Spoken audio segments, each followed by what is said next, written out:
bienvenue pour notre exploration du jour.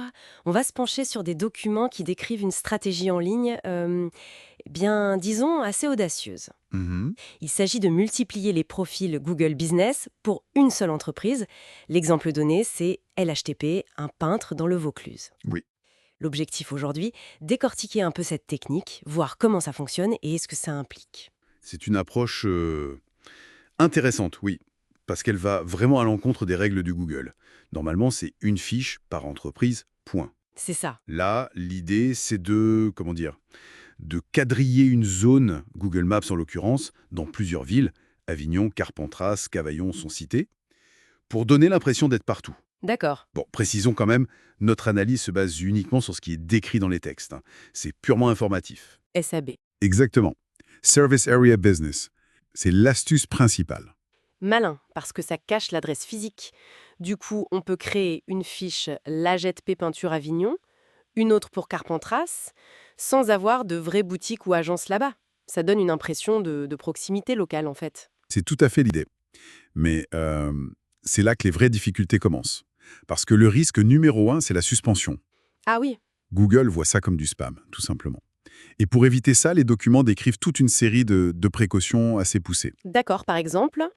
D'abord, il faut un numéro de téléphone différent pour chaque fiche.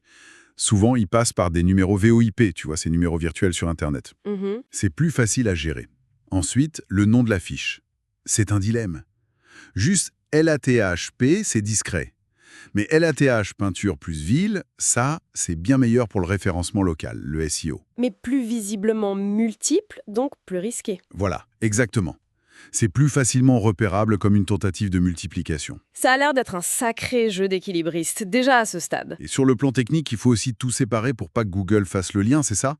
Les sources parlent d'isolation. Tout à fait. C'est même fondamental pour brouiller les pistes. Il est recommandé d'utiliser des comptes Google différents, ça, d'accord, Mhm. mais surtout des adresses IP distinctes, Des adresses IP, comment on fait ça? via des proxys locaux. Ce sont des serveurs qui masquent ta vraie connexion et simulent une présence dans la ville ciblée. Ah, d'accord. Donc une IP pour Avignon, une autre pour Carpentras, et il faut aussi gérer ça depuis des navigateurs ou des sessions différentes. C'est c'est une infrastructure technique, quoi, Oui, ça demande une certaine organisation. clairement. Et pour finir, chaque fiche doit pointer vers une page spécifique du site web principal, genre latp.com Avignon, latp.com Carpentras, pour renforcer cette illusion locale. Impressionnant tout ce montage. Mais même avec tout ça, il reste le gros obstacle de la validation au début, non? La fameuse carte postale Google, comment on la reçoit si l'adresse est cachée ou bidon? Ça semble être le point faible. C'est un vrai casse-tête logistique, oui. Les sources le montrent bien. Il faut trouver une adresse physique réelle dans chaque ville. Ah oui, Oui, un ami, un local commercial sympa, une boîte postale, même si Google aime pas trop ça, juste le temps de recevoir le courrier avec le code. et il faut quelqu'un sur place pour le récupérer vite. Pas évident. C'est souvent là que ça coince, d'après les textes, faute de réseau sur place. Et comme si ça ne suffisait pas, j'ai lu que Google pouvait demander une vérification vidéo. Alors là, ça devient carrément théâtral, non? Léger rire. Théâtral, c'est un bon mot. Oui, les sources évoquent ça. Il faut être prêt à filmer, parfois en direct avec un agent Google. Et montrer quoi? Mais prouver que l'entreprise existe bien à l'adresse indiquée, même si elle est juste utilisée pour la validation. Donc, ça peut vouloir dire monter un petit décor de bureau vite fait, Incroyable. mettre un logo magnétique sur une voiture garée devant le numéro de rue, présenter des papiers. C'est une vraie mise en scène pour paraître crédible. Un défi, oui. On imagine bien le stress, hein. Bon, une fois tout ça franchi, on peut souffler, ou c'est une surveillance de tous les instants? Ah non, ce n'est jamais fini. Ces fiches, il faut les faire vivre, publier des posts, gérer les avis, et surtout, toujours surveiller. Surveiller quoi? Les suspensions. Exactement. Le risque est permanent. Un concurrent mécontent peut très facilement signaler les fiches. Et là, tout peut s'écrouler.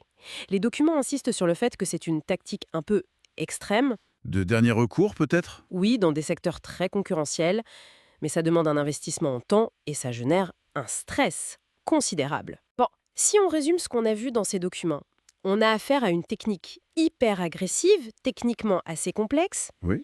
qui cherche vraiment à repousser les limites de Google pour inonder un marché local, un jeu constant du chat et de la souris avec de gros risques de pénalité. C'est bien ça, hein? C'est exactement ça. Une stratégie pour maximiser sa présence en essayant de déjouer les systèmes de contrôle de Google, qu'ils soient automatiques ou humains. Les textes montrent bien cette course à l'ingéniosité technique, mais sur un terrain très, très glissant. Et tout ça nous amène peut-être à une question un peu plus large pour réfléchir. Dans cette quête de visibilité en ligne, qui est devenue cruciale, où est-ce qu'on trace la ligne Hmm, entre l'optimisation qui est légitime et même nécessaire, et puis la manipulation délibérée des règles du jeu posées par les grandes plateformes? C'est une question intéressante, je trouve. tout à fait. À méditer.